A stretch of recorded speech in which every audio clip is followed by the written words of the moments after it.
அந்த ஸ்கூல்ல மாறுவேட போட்டி நடக்குது. ஒரு அம்மாக்கு தன் பையனுக்கு கர்ண வேஷம் போடணும்னு ரொம்ப ஆசை. அவங்களுக்கு மகாபாரதத்திலே கர்ணனா அப்படி பிடிக்கும். என் பையன கர்ணனா பார்க்கணும்னு அவங்க ஆசைப்படுறாங்க.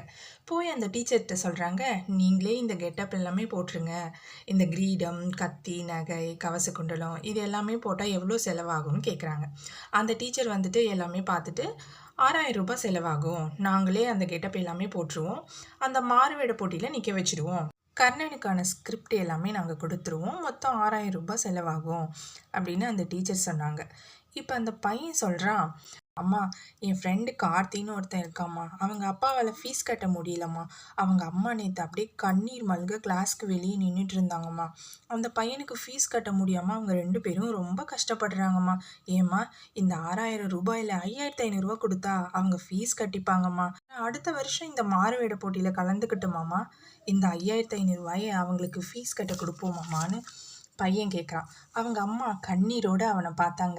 "என் பையனுக்கு நான் கர்ண வேஷம் போடணும்னு ஆசைப்பட்டேன். ஆனா, கர்ணனே வந்து எனக்கு பிள்ளையா பொறந்திருக்கான்ப்பா." அந்த பையன கையெடுத்து கும்பிட்டாங்களாம்.